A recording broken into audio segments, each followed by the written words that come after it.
Welcome to Chronic Combat Conversations, a live look at our best bets, picks, and predictions for every UFC event. With your hosts, TB Scouting MMA and The Guru back again for UFC 272. Colby Chaos Covington taking on Jorge Gamebred Masvidal in one of the biggest grudge matches in UFC history. But before we can get into that, we have longtime friend of the show, awesome guy, Dan Tom on the show. MMA Junkie's own odd breaker, inputter, just an awesome freaking guy. Protect your neck zone, most importantly. What's going on, Dan?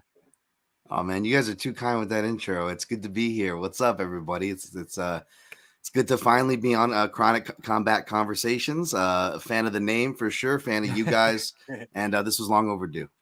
hell yeah, man. It's so nice to have you on. I mean, if you guys aren't, I would be shocked if you're following us and you're not following the Protect Your Neck podcast, or it's at PYN, at the PYN podcast, or at Dan Tom MMA. I mean, come on, you guys are seriously missing out because if there was any inspiration for our show, I got to tell you, that's where it came from. And 100%. Just being able to have a good guy like this in the space come on and willing to break down his picks before his own show. I mean, that's an honor right there. That's that mensch talk. We really appreciate that, man. Yeah. Oh man, you giving me the proper M. That's Yes. Respect right there. I appreciate that. I it. appreciate that. Oh man, well, yeah, man. Well, we got a fun card to talk about, We and do. like, even Huge. though it was a shakeup, I was like, you know what? I got some analysis in the pocket earlier. I'm going to give you guys what I got. So when you asked me to come on, I said, all right, let's do it. Let's break this down. Hell yeah. I mean, let's get right into it. You got, as Guru so quaintly said, we got Colby Chaos Covington versus Jorge Gamebred Masvidal. You want to talk about a grudge match? Because we got one. And these guys size up extremely well. I mean, Colby's got the 2-inch leg reach. Jorge's got the 2-inch, arm reach. So wherever one guy has an advantage, I mean, as far as sizing up, I don't think it really gets any closer. And then you look at some of these stats, and man, I know you see green and red, and we're trying to work on, on getting some of these things as we pull it up here on the I was about screen. to say, I don't see any green and red yet. Hold on a second. But yeah, I mean, listen, as far as strikes landed per minute, all this other stuff, and you go into the straight numbers, like you can see that each guy is carrying a lot of weight in his own categories here. But I mean, as we do like to do, you got to get into it stylistically as well.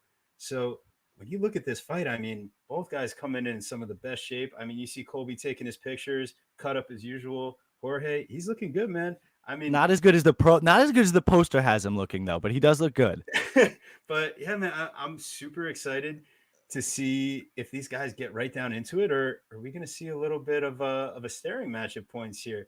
These guys have such deep history, and ultimately, I know Jorge, on paper is going to have that striking advantage, and Colby on paper is going to have that grappling advantage. But when you look at how Jorge stood up to Usman in extended grappling exchanges, I don't think it's going to be so easy for Colby to just hold him down. And Jorge, this guy's definitely improved in his stand-up striking since the last time you were training at American Top Team together.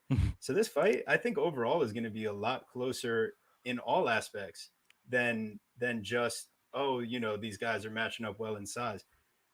Ultimately, though, I mean, I think we see this fight go a little deep. What are you thinking, Guru? Yeah, honestly, the way that I love the way that you were breaking that down. I just think that Colby, who he wants the threat of the takedown, right? He doesn't need to lay on top of Jorge on the ground. He wants the threat of that. He wants to push him into the clinch, make it dirty, grind on him, tire him out. And one a lovely stat here. One of the things I love to see, sometimes the red and the green can be a little misleading because you look at the strikes landed per minute and sure, Jorge's got the green, but by what? 0.6 strike landed per minute? Like that's not really. They're basically even. The stat that I really like is the distance strikes landed per minute, and that is overwhelmingly in Colby Covington's favor. That's where I think the majority of the fight will take place is striking. I think there's going to be a lot of ego involved, but I think there was a stat, I forgot who posted it, but in fights that Colby lands, 10 takedowns, he's 4-1 or something, 5-0. What was it? I forget what this. That was stupid to bring it up if I don't remember it, right? But anyway, I think he's gonna continue to expand these takedowns and get them. at a decent clip, honestly. Even though Jorge does have good takedown defense, I think that the threat of him is going to make it tough for him. Grind it out. Our best bet, I believe, is the fight to start the 4th round, right? Yeah, we have that in a parlay that we already dropped on our Bet MMA tips. So if you guys want to take a look and get a sneak peek of what that second leg is going to be, go ahead. Because I mean, this fight's getting into the championship rounds. I know there's a lot of talk about them getting out to it early and beating each other's faces in. I got all this stuff going on. I think there's going to be a lot of stymieing in the clinch, a lot of staring and some leg kicks and some swing and misses with some combos. Without further ado, though, we need to hear from Dan Tom. Yeah, I mean, we got Covington minus 320 and Masvidal plus 250. Where are you looking in this fight, Dan? This great analysis. I don't hate any of your guys' angles there. I don't feel great about this fight either. This one's kind of been priced out if you're looking to back the favorite, if you ask me. I mean, technically, I think you're getting like a nickel off if you can find a minus 115 Covington by decision, but even that opened at chalk at minus 120. And I don't know if you really want to be laying that if you want to back Covington that hard. My official breakdown hasn't come out. I am officially picking Covington by decision, but this line should be way tighter to me. And it was tighter. I believe, what was it? Covington opened like a minus 160 or minus 150 or something like that, I want to say. If not, that's where he should have opened it. It should not be over a 3-1 here. This is definitely dogger pass all day. Jorge can not only win early, but he can win late. I know he's getting older, and you guys know me. I try not to put too much weight into that, especially right now. Experience and skill is not something to be betting against, folks. It's been getting a lot of people through all these weird circumstances in this pandemic era of fighting. But Masvidal, not once, but twice, if you include Benson Henderson, he's been able to go the distance on short notice, right? As well as with Usman. In fact, he did better in the fight. He was short notice than when he had the full camp. But the point is, he's got that Cuban genetics. Maybe not as obvious as a Romero, a freak like Rogan likes to say, but he's definitely got some good genes. Masvidal does. So I think he's even live late. And the fact that he's live in close spaces and separations, and that's where Covington can be clipped. He's going to be going in and out of those spaces. Although I do agree with the previous note that we could see more striking. Covington slowed things down. He's been more measured, and he's looked to sit down and diversify his shot selection since moving over to MMA Masters. I don't think it's been a great thing, to be honest. He's gotten better at countering, which is something I picked up. But I still think Covington is ultimately at his best as a pressure fighter. I do think he knows which matchups to get to it, though, kind of like when you did with Robbie Lawler. I think he treats this the same. I think that, despite the lack of trash talk for Lawler and the upping for this fight, it's going to be the same business as usual when Covington gets in there. So yeah, I'm going to go Covington by decision, but the dog is live here, guys. It's keeping me away from this fight so far, and probably totally, to be honest. We'll see.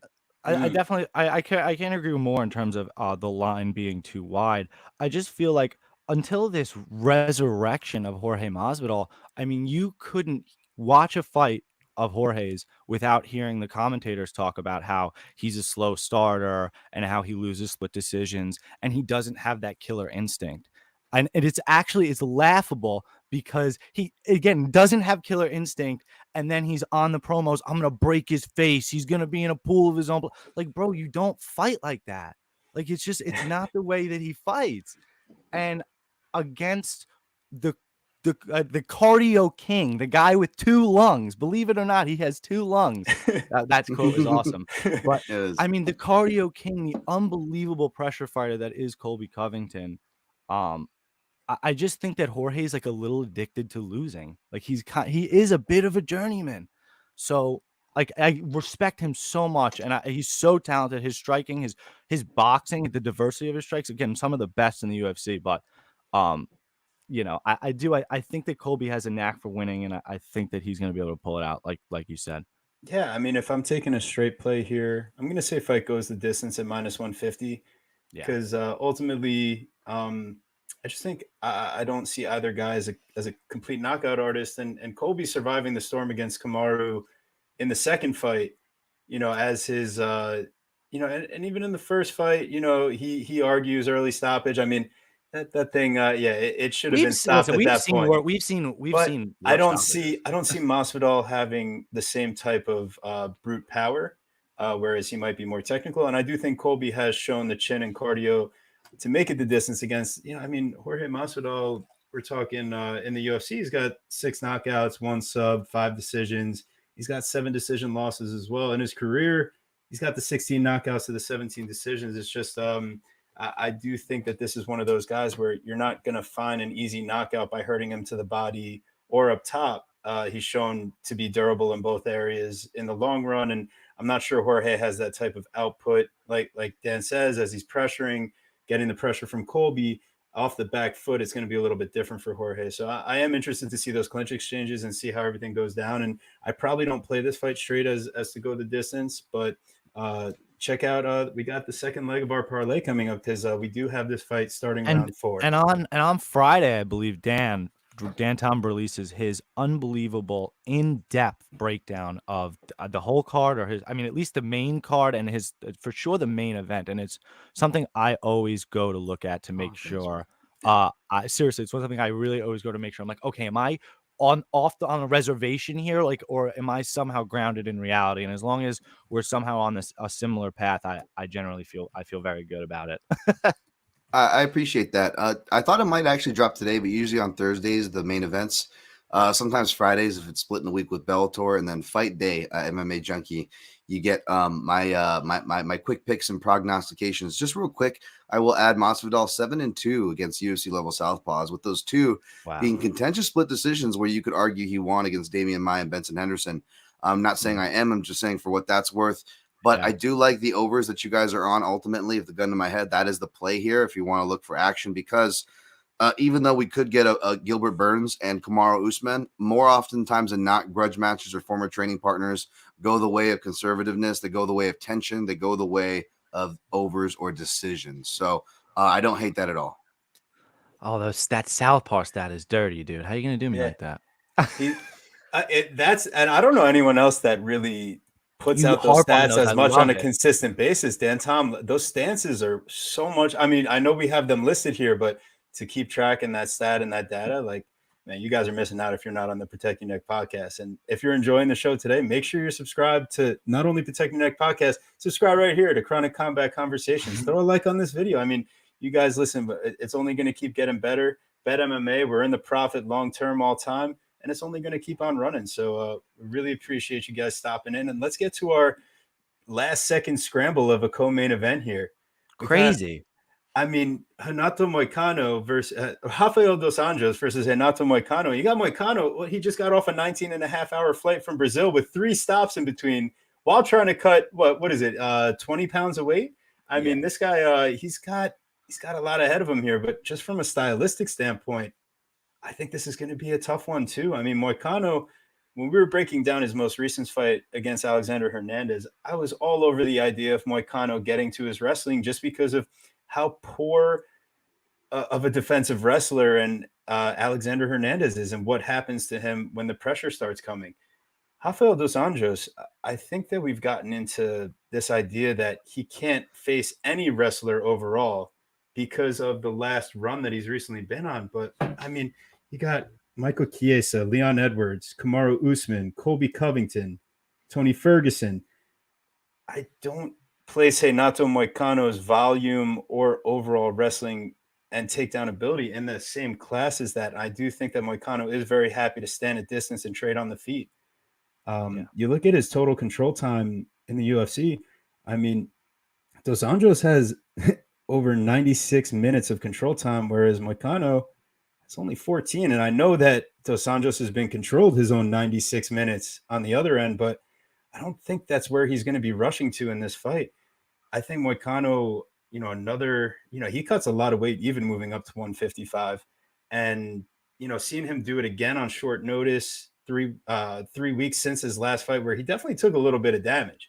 He got hurt to the body. He got hurt up top, and Hernandez was looking, pretty decent early after he gets up from that first initial takedown. But Dos Anjos works the body with his kicks from the southpaw stance. And Moicano, he keeps those hands up like that Muay Thai style, and he loves throwing his own leg kicks. But as we saw against Korean Zombie, that could leave you open to some counters. And Dos Anjos is very prolific defensively.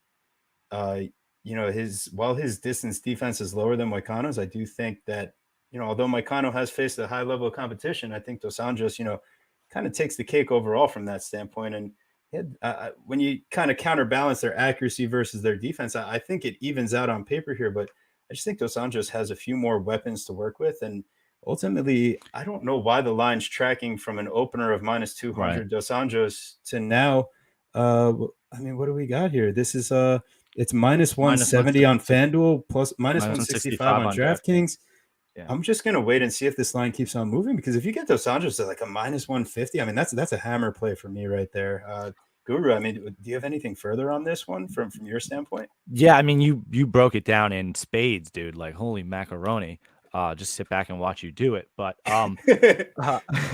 seriously, one of the things that you touched on, which was awesome, and one of the things that Rafael Dos Anjos has that Renato Moicano really lacks at times is the fight IQ.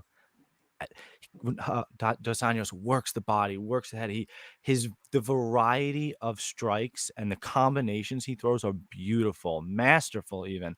So like, and his defensive grappling is decent enough. Like you watch him fight Kevin Lee, and he reverses Kevin Lee a bit, and he's, Kevin Lee's not in the UFC anymore, but I think that was just more of a power play move by the UFC and a contractual thing. But Renato Moicano is more known for his grappling, his submission game, than his offensive wrestling. And we've seen time and time again how the skill set can be, seem like it looks like it's the same to like the casual eye, but to us, the trained eye, as we continue to watch these fights over and over, we start to notice those things. And Dos Anjos is not gonna just wilt here. And one of the things that you said is, he was just in a fight 3 weeks ago, and this wasn't just some quick in and out thing. Yeah, he beat the shit out of Alexander Hernandez, but Alexander Hernandez hits like a fucking truck. So, I'm not somebody that's like been in fights, but like I'd imagine that 2-3 weeks later, you're gonna have a couple scratches, couple bruises, this, that, the other thing, a sore ankle, like you stubbed your toe, like I don't know. And again, 19 hours on the flight, enough talking. I'm on RDA. I feel like the line is set as if Moicano had a full training camp. I'm just very confused by it. For me, it's a full hold off until weigh-ins, face-offs, because I want to see both guys. Seriously, I'm done talking. Dan Tom, what do you think? No, I don't blame, the weigh-in note, by the way. That's always never a bad idea in this day and age. I mean, that's the dangerous thing about trying to chase these early lines. Your matchup might not be intact, and if it is, what do they look like at the scale, so on and so forth. And especially with me, I got to release, or I don't have to, but I just tend to with the way everything goes. For my podcast and my articles, my stuff doesn't come out till later. So I try to play lines that are more accurate till, for later in the week. But that's the benefit of you guys tuning into this show here. You can kind of get an early lead. And yeah, as far as this matchup, all I got to say is ta ta ta ta ta kumite kumite kumite. I can just hear it. That don't be surprised if that's the intro to the Protect Your Neck podcast this week. And that's all I was hearing. From I did my tape on Dos Anjos when he was going to fight Fiziev. I really liked him there to survive and start winning the late rounds. If you look at it, Dos Anjos, he's rarely been rocked. He's been in these wars and we've seen him bloody, but he has rarely ever been knocked down, knocked out. An uppercut from hell with Jeremy Stevens early in his career. It's a TKO jaw injury to Clay Guida, like a freak thing. He almost dies in a weight cut that initially sent him up to welterweight against Eddie Alvarez in a fight I picked and cashed him there. So all good. Not a crazy surprise. The guy really doesn't get hurt. And as far as being dominated, the one fight I didn't watch because, again, I taped him for Fiziev, so I didn't want to go back and watch this fight. But whether he was going to fight Makhachev or now he's fighting Moicano, the Michael Chiesa fight becomes a relevant one. And that one really had RDA fans worried because, or backers worried because he really should have won that fight 9 times out of 10. And he looked terrible. He looked washed. It looked like, is he shot at this point? He's been fighting for a minute. He's been through some wars. Is that it? And, I don't know what it was. Maybe it was just a stylistic matchup. Chiesa clearly a guy who's a big welterweight who was, trying to game the system going down to 155. He admitted it himself. maybe it was just those circumstances. Whereas Moicano, even if he's able to do that, and I haven't went back to watch that fight, but I just looked at the stats, and I'm going to go back and watch it because numbers don't tell the story. You got to go do the work and watch it. But let's just say Moicano can put out those numbers and get that control time, man.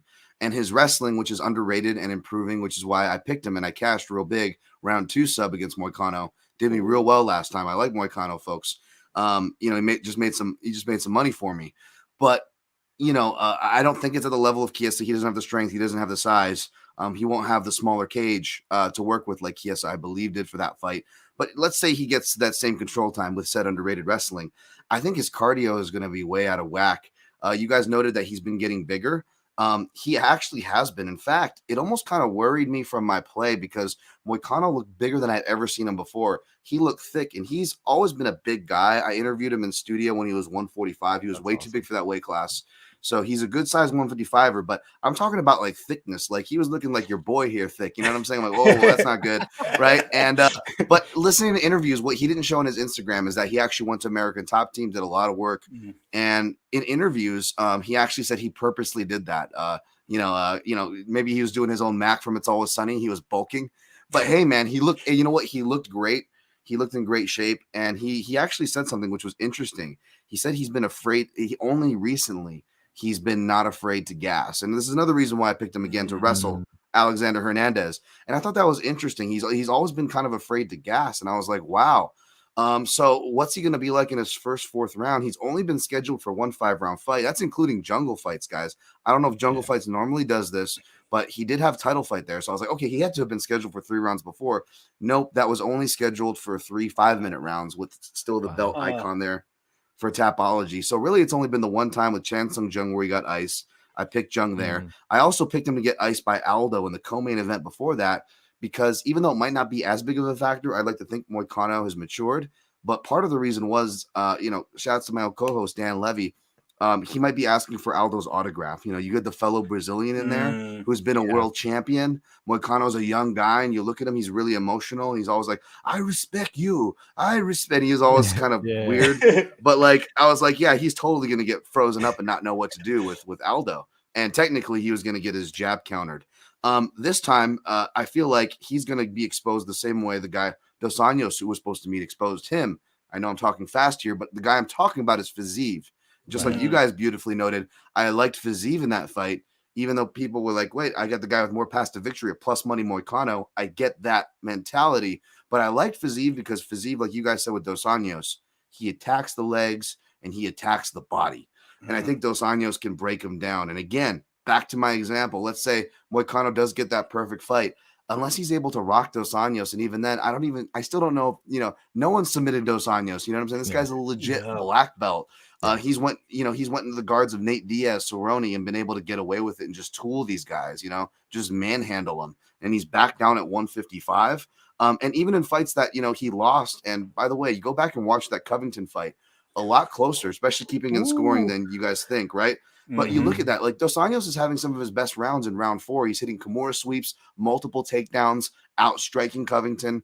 Like that's not abnormal. Like in Leon Edwards, even in Tony Ferguson fight, I think he had a late run. Like even in fights where he's getting bloody and battered, he still has he can still win rounds. He's still showing to win rounds when he's tired, bloody, beaten. So Moicano can actually own the first 3 rounds of this fight.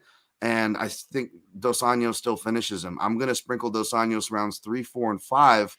Nice. But I'm also probably going to look for inside the distance. But with that in mind, the other part to that is I want to decide, do I want to play him straight up or attach him as the second leg of a parlay? I only have one leg. The current second leg I'm researching on the prelims, I don't like as much. So right now I'm letting the line dictate. If we go to minus 160 or under, I'm laying it on Dos Anjos straight. So we get that decision coverage in case we'll cover the plot. We'll sprinkle just enough. You guys do your own bankroll management out there, but I'm going to sprinkle just enough to where it's just small sprinkles on these rounds, a little bit bigger of a sprinkle on an inside the distance, hopefully near the plus 200 mark, plus 195.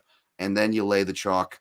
If you're following me, you don't have to. By the way, that's if you're digging through Grandma's couch cushions, which Grandma never minds because she doesn't see. You find a couple bucks in her couch cushions, you put a little sprinkle on that. You're all Oh, good. Long-winded there, guys, but sorry. Oh, by the way, speaking of southpaws, not only no 5-round fights for Moicano's record, no southpaws either. So this is his first Ooh. southpaw world freaking champion. So just saying. Yeah. I think there's a good opportunity. He gets hurt to the body, and we don't know exactly how Dos Anjos chooses to finish from there. But Also, that's what I'm thinking. we say it like Dos Anjos won't get a takedown on Moicano. What happens if Yeah. Moicano's on his back? That Oh, guy's yeah. so that he loves jujitsu. He's gonna sit there on his back all day long and play patty cake. Like he's not gonna shrimp and get up. At least the way I see it. He's gonna Yeah, I try mean, to TB Dan Tom. Oh no, I was just gonna say he's not credited with it. He got a sweep off Nurmagomedov, but I was gonna say I think he's like Abel Trujillo got a takedown on Nurmagomedov. That's what I was confusing. But anyways, he's got takedowns on Covington, one of the few guys there to just add to your point as far as Dos Anjos getting offensive. And as long as he doesn't get guillotined or front choke, which is Moicano's one of his specialties, even though he doesn't have victories that way. Again, who's submitting or getting close to Dos Anjos in that form or any form? Yeah. Nah, it's not just one of those regular old black belts. I mean, he's a 4th degree black belt. That's Damian Maya level, essentially. Did Maya just get his fifth though? I mean, but Probably, I mean, yeah, probably. right. Right. It's. I feel like I saw something like that, but ultimately, guys, if this line keeps on sliding towards Moicano, which I just don't understand. I mean, we got -170, -165 on DraftKings. Like Dan Tom's saying, I mean, this line keeps going. That could end up being like a play of the day type of hammer there, and even inside the distance to draw down the total amount of dollars you need to put out. That's going to be somewhere on the bet sheet. So you guys better be paying attention here. Yeah, we fleshed this one out pretty good though. I need to get to this next one, man. I'm so excited for Let's do this. it. This could be the headliner of any fight anytime. Oh yeah, I mean, you got Edson Barbosa versus the undefeated. Interesting viewpoints. Bryce Mitchell. Yeah. We saw. I don't know if you guys saw that Ariel Helwani MMA Hour appearance, but anyways, as we break down fights here, Fights only. Yeah, so we got Edson Barbosa. We were pretty heavy on him against Giga Chikadze, and maybe there's a little bit of that bias that comes into play here. But Bryce Mitchell, as I go in and watch the tape on him, I was expecting his striking to be a little more clunky, for his defense not to necessarily be so great, but I was actually impressed with his in and out movement. He likes going from the southpaw stance. The wrestling background certainly plays into that, but I mean, Mitchell, he throws some interesting kicks. Even like those like little hook kicks sometimes, as he was doing against Feely early, kind of switching it up. But I mean, the biggest thing that you get down to here is that it's not like Bryce Mitchell will just shoot a single, just shoot a double. But I mean, this is a guy that's willing to chain his way through attempts, get to the fence, get in the clinch. And yeah, I mean, he ends up, wearing down a little bit at points with his cardio. But I mean, are we supposed to say that Edson Barbosa's cardio at 145 is going to outbreak Bryce Mitchell's? The only way that happens is if this fight plays out on the feet and Barbosa is able to stuff all those early takedowns and keep on his bike and keep moving. I mean, Mitchell, he's very aggressive overall, but I mean, you see his distance defense at 69%. It's the guys thinking about the takedown. I mean, you saw Barbosa versus Makwan Amirkhani, and man, I was not impressed with his early output. And Amirkhani gasses as always. And then next thing you know, Barbosa is able to start landing a little bit more. He gets that, knocks him down with a jab at times. And even, he's able to sprawl and use some of those front choke series to threaten stuff. But I trust the gas tank of Bryce Mitchell. I trust, the overall, size and strength for that division. I know Barbosa is going to have a 5-inch reach advantage here. I just don't know how often he's going to get to use it. It is the bigger cage, but I mean, Guru, I'm seeing Bryce Mitchell 3 takedowns per 15, 46%. Yeah. Even if he's not getting that initial one, I mean, you think he's riding through and getting the control? I do. I think it's a problem. And this is one of the weird takes I have as to why Bryce Mitchell, he's that one loss on Tufts, but he's undefeated. He's not gonna be afraid enough of Edson Barbosa. He doesn't have the battle scars, I think, to give Edson Barbosa the respect. Just like we were talking about with Renato Moicano giving respect to Aldo, it's going to be the opposite. I think Bryce Mitchell is just going to go in there and just be thug nasty. Could that be to his detriment? Could he get KO'd by Barbosa, I mean, maybe that would be a huge resurgence in Barbosa's career. I don't think anybody's expecting that. So I think that Bryce Mitchell is going to have that element of like disrespect on his side. And better than that, he's going to have the fucking skills to back it up, man.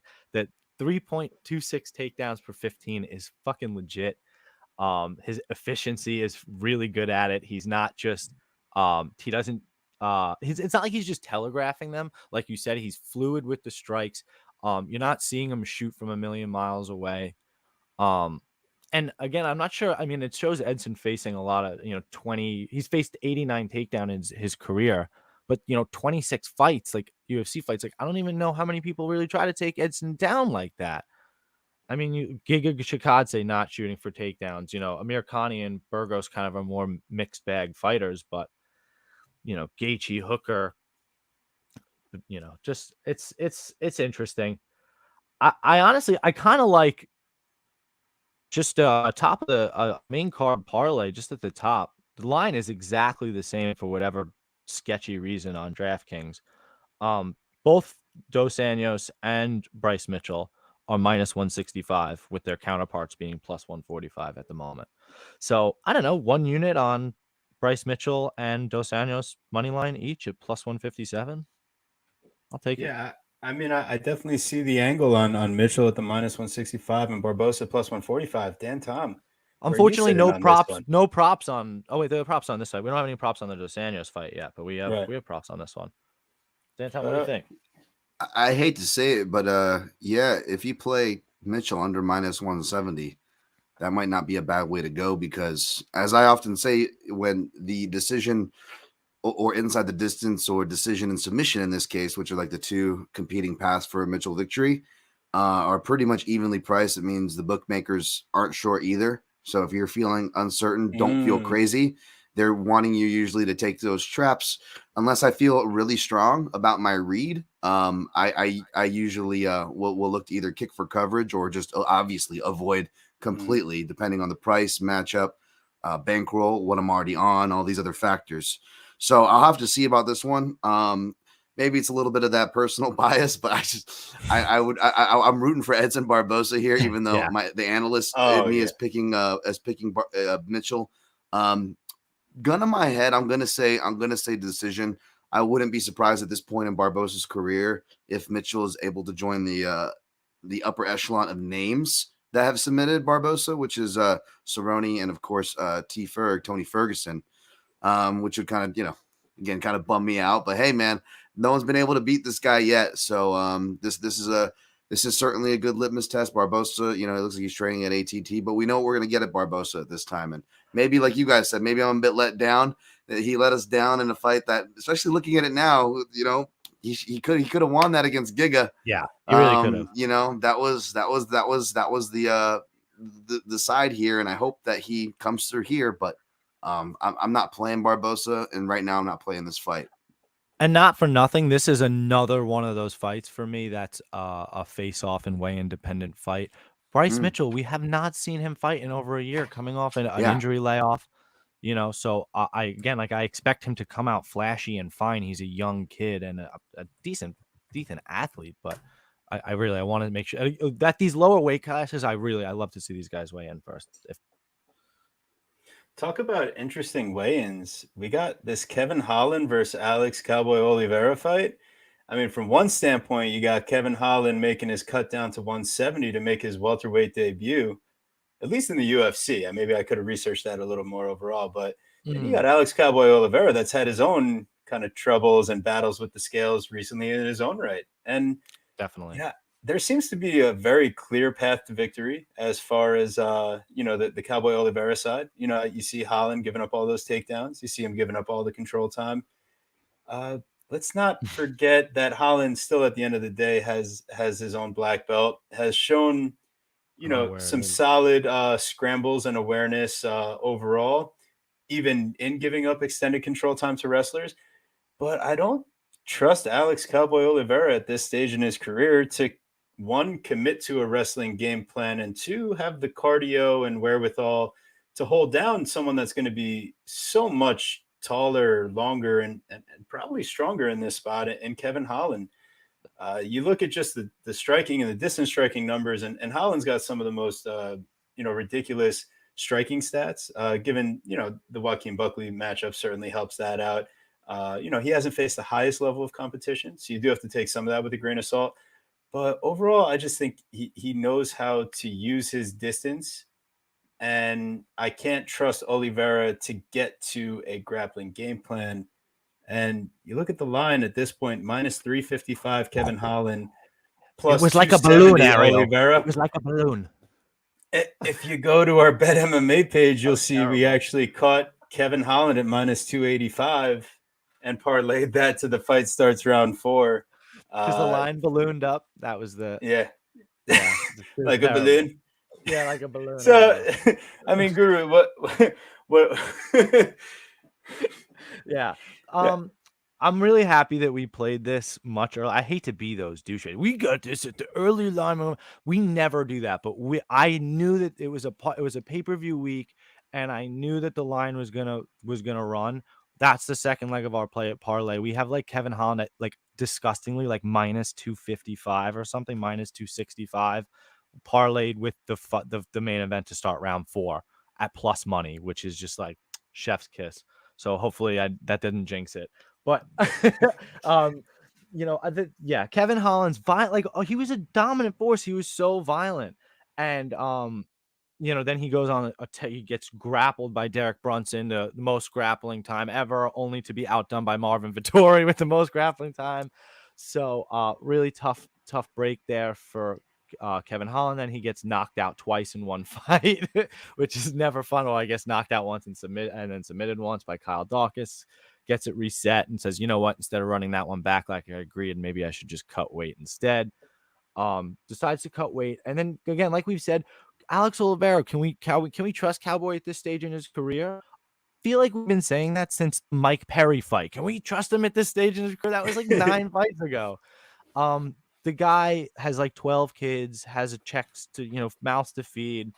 He's a gamer, man. Like not a gamer. He's the opposite. He's a jobber. Like, he comes in, he doesn't want to take too much damage. Like, he will find a way out of there. He does break. And Kevin Holland needs a fucking win. So I think he does break him at some point, maybe round 2 or 3. But I think Kevin Holland's coming out. Coming out swinging. What do you think, Dan? This is an interesting one. I was hoping to get a plus money on an over, but it looks like they went to 1.5 and chalked it up. Where I to the spot where I don't really want to get involved, because this is a pretty volatile fight. I think you guys are on the wrong side or on the right side. Sorry. Oh, okay. All right. Sorry. You guys are on the right side. Sorry. I think I was on the right side. And obviously a good price, because when did this line blow up? I'm like, wow. So you guys are absolutely right on that. I don't like that the line blew up. If you guys got it for a parlay piece in that neighborhood for the price, all good. Anybody wants to maybe do it over and kick for coverage, or something like that, and try to get cute. I don't mind. I guess we got alternate lines on DraftKings. If that interests you. What you guys got there? We got over. I don't play DraftKings, but over 2.5 at plus 110, and then the over half is crazy at minus 800. So you don't want to. Yeah, but then we're going 2.5, and maybe I would just kick for coverage and go to decision if it was going there. But that's my worry if this does go to decision. I feel like. Cowboy Oliveira, he's fighting for them kids, man, too. But then part of him, it's like he is definitely just showing up, and he'll take the check as well. So it's hard to trust him. But I could see like a Darren Stewart like split, where Kevin Holland still wins, but because Oliveira is so strong in the clinch, and he can avoid a submission if he gets a takedown and just plays it that way. But they're in the big cage. I think it's just going to be a weird fight. I think that if you guys are on the Holland side for that price, that's pretty good coverage. Because I'm pulling my hair out trying to figure out, is it going over? Is it going under? Do we get a finish? Do we get a decision? And if my memory serves me right, I believe we lost a flyer on Nico Price by finish, but we did win money on Nico Price by money line, I think in a parlay or something. I would have to check our Bet MMA. We made money on Nico that time, but we thought that like kind of similarly that we thought Alex Oliveira would maybe cash his chips and then didn't. Yeah, that was a volatile fight too. So that's kind of another reason why I guess they jacked up the over, and people like me were curious on what that over would be. To fade the narrative, as you guys say. Yeah, that's it. I mean, man. yeah, you gotta love that. I mean, over 1.5 sitting at -160. That does sound at least appetizing. But yeah, I mean, it could be ugly if this thing just plays out quickly.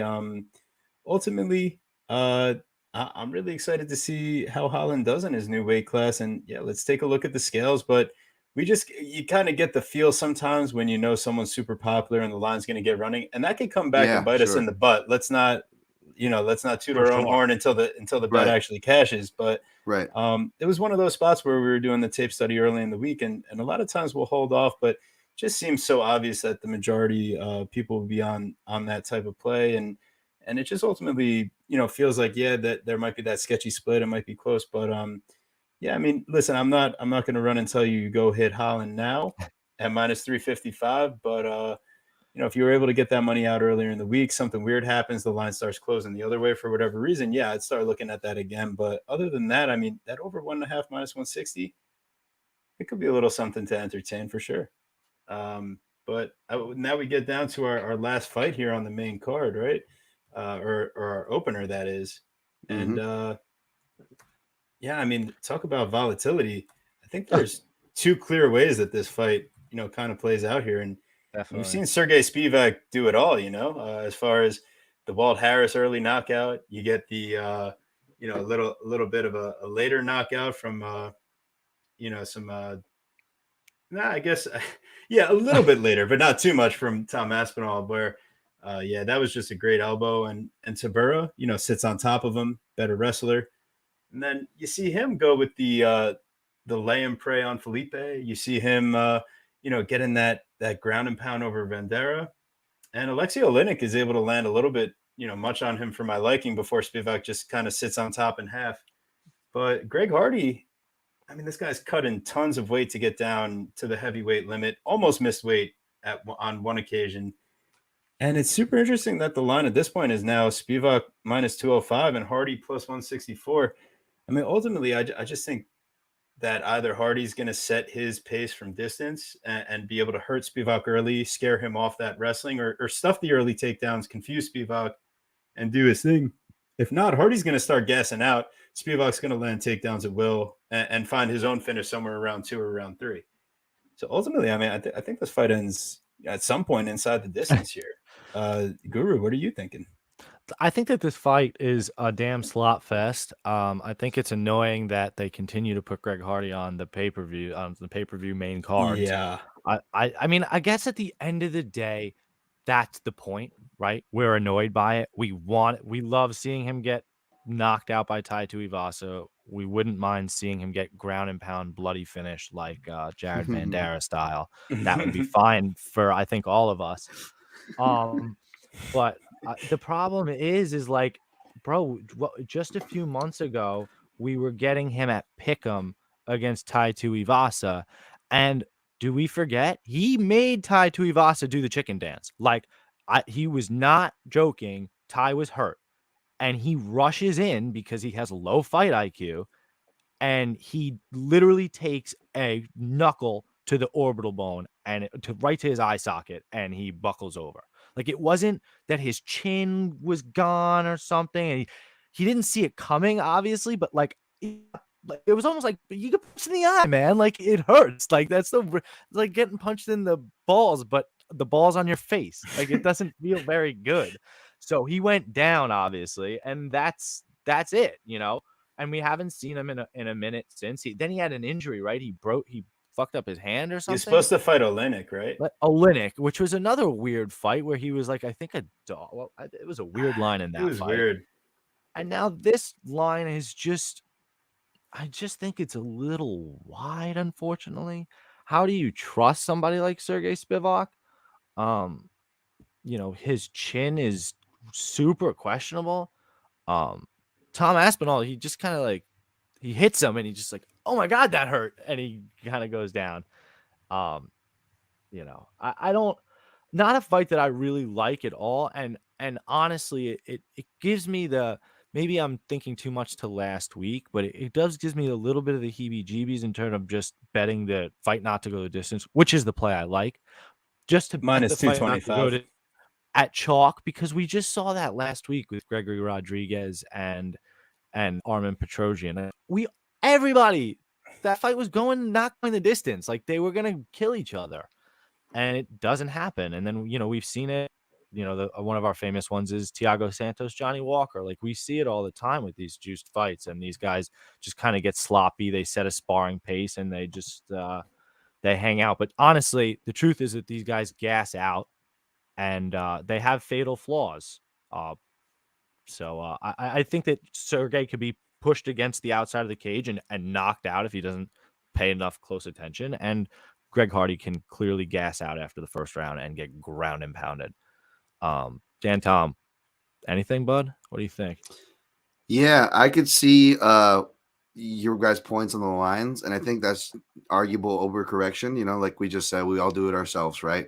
Maybe we do it because we backed this guy and he failed us, or we backed this fighter and they cash for us, and that can kind of lead us astray in the next fight, right? You always gotta keep that clean slate. That reminds me of the matchups. oh my god, it gives me the Joel Alvarez thing from last week. I brought it up last week. I'm like, everybody's on Joel Alvarez because they feel bad that they didn't cash on him last time, and he got the snot beat out of him. The tape was all over it. I was wondering if we missed something. It was the easiest bet of the night. Yeah. In hindsight, it was. Yeah, I thought I was being too biased, and because of that, I did that overcorrecting the other way that I'll do to try to spot these biases, and then I was still end up hurting myself because I was right, and then I feel like I left money on the table. I was like, oh, I left all that money there. But yeah, it's a game of matchups. Like with Moicano, I was excited to cash on him the other week, and now I'm excited to fade him. We'll see how excited I am after the fight. But with this thing, with this line, it's a similar thing where Greg Hardy was ridiculously overhyped. I know people hate when I say it because football is like a religion in my country, the United States. For listeners that maybe aren't American or unaware, football is like a religion here. So if you say anything bad, it's blasphemous. And I like football. I grew up with football players.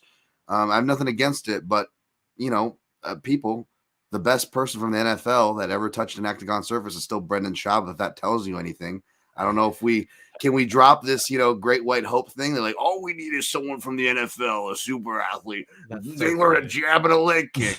Watch out.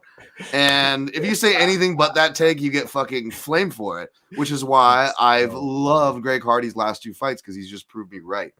And and if you go back with the one punching power, which is true and could obviously happen here, I'll full disclosure, I'm going to be betting Sergey. I was looking to bet Sergey Spivak, and I'm going to be. I finished my tape on this, and I'll tell you the details there in a second. But that being said, it's called gambling for a reason. Greg Hardy could knock out, and all this analysis about to give is all for naught, and that's fine. I'm willing to take that chance here because I would still be, up on betting against Greg Hardy because now he's actually getting into that competition where we've been able to fade him, right? Because if you look at it, outside of his Contender Series setup fights, you get Alan Crowder where he was DQ'd, a guy that,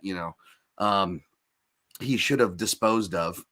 Dmitry Smolyakov, the biggest quitter, like him, and who's that wrestler guy who always explodes after the first round? Juan Adams? No, he isn't a wrestler. No. There's a wrestler guy.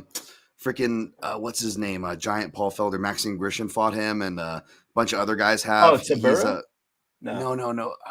Gadzimurov Antigulov. Yes. Yeah, and that's like Smolyakov and him, and maybe even like Shamsatov, who come up under your Mikhail Alexejczyk tape study. Shamsatov, all those guys, they're like in a rush. Except with Smolyakov, he's like Antigulov, where he can't get out of there fast enough, so he just clearly takes a check. Juan Adams, bad fighter, bad forgot position. about that fight. Still can't even get him out of there. Ben Sassoli, who granted did get knocked out by Rodrigo Dillim, one of my other favorite guys to fade. I know it cost me the last time, but I'm still way up on betting him, and I'm going to fade his ass again for a nice price. Couldn't get Ben Sassoli out of there, even with an inhaler. Volkov, this is one of those fights. You guys heard me talk about this. Every once in a while, there's an anomaly fight that I think that even analysts, especially as analysts who overthink things like me, have to just fucking erase from my memory, guys. Because all they do, especially from a betting perspective, all they do is fuck you up and cost money, because there are certain fights, and Alexander Volkov letting Greg Hardy go the distance with him is one of them, on short notice, mind you, in Russia. It's one of those fights that'll make you lose money, because how many of us went, well, he went the distance with Volkov, right? And how much credit did that cost you from losing money or arguing your takes? And we could go here forever. There's plenty that I can't think of different fighters where they have that anomaly on their record where you're like, fucking forget about that fight. That was a stupid fight. That doesn't make sense. Don't even try. You know, when you go break this fighter down, it'll only disservice you if you try to factor that fight in. 100%. I think Volkov's one of those, and he beats DeCastro. We see, DeCastro's out here being the minus 450 in Eagle FC, I guess. But I mean, aside from that, it's Yagan. Maurice Green, even that fight, he looks gassed out after having a good first round. And then you can see, literally, I remember watching it live, and I had the same thought watching it just now, guys. I'm like, if Greg Hardy doesn't beat him in his next minute or do something in the next minute, he's going to lose this fight and gas out. And sure enough, with 10 seconds to go before the first minute in the second round expires, he rocks Maurice Green, and he's able to get him out of there. No problem with the stoppage, but again, he didn't dead him. He didn't dead, and Maurice Green is not a very good chin guy. The crochet boss. Same with Tabora. Tabora, he comes out, he looks like a world beater. He's countering. He's looking really technical, Hardy is. And I'm like, holy shit, I hate my Tabora bet. Fuck, I fell into a trap here, right? But here's why it's extra incriminating. He has a great round. There's no reason for him not to be confident. He sits on that stool. Go back and watch it. Even before the second round starts, before he has a chance to lose his momentum, he sits on the stool like a lost fighter, mentally weak, just like I suspected. So I laid a chalk on him against Tuivasa because, again, I was one of those who was like, hey, Tuivasa's getting too much hype. And I would argue that I was right, even though I lost some close decisions like to Arlovsky, where I picked him at UFC 225 or 228 or whatever it was back in the day. Yeah. But I would still argue the analysis on Tuivasa was right. And then he went on that big losing streak that cost, people were like, oh, why did I even like this guy? Meanwhile, I actually started getting high on Tuivasa again. So anyways, I'm rambling on here. The point is, Greg Hardy's a fucking fraud. I'm going to take Sergey Spivak, who's been training since he was 7 years old, and he's well-rounded. Really good jab, good grappling, can shoot, in the open. He has really good catch kick takedowns, which is going to come in handy because Greg Hardy likes to throw leg kicks. Greg Hardy spending this camp once again cutting weight from 295 because he didn't learn his lesson. And this is a rebooking, by the way, folks, because Greg Hardy broke his finger in the beginning of the year. And what does he mainly use? His hands. And so what has he been doing? Well, you know what I'm saying? Now you're going to give Sergey Spivak extra time. The only fight Spivak lost. The only fight Spivak lost, guys, you mentioned that Walt Harris fight and the Tom Aspinall, baby. I mean, those are like super athletes. And I know Greg Hardy's a super athlete, but those are athletes who can fight. And I know Walt Harris isn't a great fighter, but he's got the fighter mentality. Unlike Hardy, I've not seen that yet. And those two fights, by the way, Spivak took on short notice, very short notice, both of them. One of them, his UFC debut on short notice.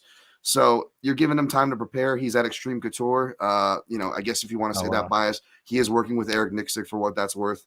Dude, I got Spivak. I like that. Yeah, I'm looking to parlay Spivak. I was either going to look to parlay him with Jacoby. I'm midway through that tape study. I'm not liking it. I still might pick Jacoby, but I'm probably going to stay away from that fight. I know a lot of people aren't Alexejczyk. So maybe I parlay him with RDA or I play RDA straight up. That's what I'm juggling right now, guys. But either way, I'm hitting those props on RDA. And the props I'm going to target here is inside the distance plus 120, Sergey Spivak. And I'm also going to target by submission. I was thinking about doing the under for coverage, but if you look at Sergey's style, how he cooks guys, and Greg Hardy, it's going to be one of those things where he gets them down before the under expires, but he doesn't get the finish until just after. There's a lot of that in his history and Hardy's history. I don't want to sweat that. I'm confident enough on fading Hardy, and I'll eat it if I'm wrong. Damn, I like that plus 120 inside the distance for Spivak. And the more that we sit here and break it down, ultimately, Greg Hardy's not that one-punch knockout guy. He's not the one, to really do that on a consistent basis. And Spivak, like you said, I mean, I was just, going his Instagram real quick here, double checking. Yep, you're right. Still at Extreme Couture. Also, the other thing, he finally shaved his head. I mean, that shows some acceptance of self and dedication. And I'll tell you, dude looks good now. I mean, he looks scary. That hairline was real sketchy, bro. someone who's, getting the Great Recession underway here, I can relate, not entirely, Sergey, but but yeah, man, at some point you just got to cut the cord. And like, honestly, it's good to see that. And ultimately you got that training and, 3 takedowns a minute, essentially 57% in the heavyweight division. It might not come early, but it's going to come. And you know what? That Sergey inside the distance plus 120. I like that prop a lot. Yeah, absolutely. Awesome. Well, hey, I mean, that finishes up the main card here. If you guys haven't already liked and subscribed to the channel, make sure you do that at the PYN podcast as well. Make sure you're following that. Make sure you're following at Dan Tom, at Guru Scout MMA, at TB Scout MMA. But now I think, just in case there was any other look ahead plays you had, Dan, I know you were most prepared for the main card here, and you wanted to drop a few tidbits of knowledge before you had to make your way out. What else are you looking at on this card? Basically, to kick you guys off on the next one, I'm looking at Ted Danson's bastard son, Jamie Malarkey, baby. Again, this bias could be my bias from cashing on him against Devonte Smith. That was a nice play, if I don't say so myself. Malarkey's a guy who you look at him, he's really easy to underrate. But I like him against Turner here. I like Turner too. That's the thing. So I it's not a for sure yet. I'm still going to tape study, find out for sure by following my plays at Dan Tom MMA, the Protect Your Neck podcast. But basically, as much as I like Turner, and I feel like there's way more substance to him than a Johnny Walker per se, I do feel like he has that ultimate kind of a weak spot in the armor, so to speak, right? Like a Walker. There could be a real chin issue there. If you look at Turner, he's been knocked out bad throughout his career, whereas Malarkey, it's usually power hitters. It's usually, look at the circumstances that it came under, the guys that it came to, or the weight when it was down at 145, mainly is when he has been knocked out. Now he's at a healthy weight class, whereas Turner, those 6'3" guys at 155, sometimes their time is limited and they're open for both injury and knockouts a little more. So I'm looking at Malarkey, and this is another one where it's tough. The price is going where I want with Kennedy Nchukwu versus Nikolai Negumereanu. But the thing is Nikolai Negumereanu is a guy I want to fade because he's not very good. And he was rewarded for fighting bad last time because he fought a bad guy, and it's MMA. And you guys know me. I hate bad matchmaking rewarded. I hate seeing bad bets rewarded, which I don't want to be a hater because a lot of people, I make bad bets too. And a lot of people that follow me make bad bets, but I'm just saying, I hate bad approaches in general, no matter what walk of life, being rewarded. And Nikolai Negumereanu is what the guys in the MMA analysis like to call a fade plant. So my question is, I'm going to study it. Between my tape study and the price will determine if I want to take a shot to fade him, or I just wait to fade him, hope that he wins here. Because if he wins against a guy like Kennedy, which isn't, no offense to Kennedy, it's not going to mean all the most in the world. I think you get a real good price on a guy from Eastern Europe with wrestling credentials, even though he's from a weak kind of wrestling scene in Romania, but that's neither here nor there. Looking to fade the shit out of this guy sometime. That's all I got for you guys. And I appreciate you guys having me. Seriously, thanks so much, Dan. Seriously, you're the man. And it's so funny. I want to respond to both counterpoints of the fights, but I guess you're gonna have to tune into the show to hear. I will, because you guys are on my feed, man. I try to whittle down what I listen to, and I try to keep my filters clean. But my dessert, man, you got my dessert list is where the MMA Breakdown podcast, if at all, that's where you'll find them. And you guys are on that list for what it's worth. I really like you guys. Really appreciate you having me. You're an awesome guy, Dan. Seriously, thank you so much. You're very well said. You're literally, like I said on the beginning of the podcast, you're absolutely on my dessert list. You are the dessert list. So that's very, very exciting. TV, anything to add, bud? No, man. Hey, it's incredible having one of the biggest inspirations for our show on, and just making us feel like, hey, we're family. And man, I know we'll keep on listening to each other and be having our Twitter interactions too. So you take care, man. So great to have you on. Absolutely. Good luck, everybody out there. And to keep the food analogy going, hopefully we can all eat in some shape or form this Saturday. So let's go. Yep, that's right. All right. I'll see you guys. Next time we have you on, we'll have you for the full one. Hell yeah, definitely. All right, guys. Keep in touch. Thanks for having me. Man. Enjoy. Good luck all.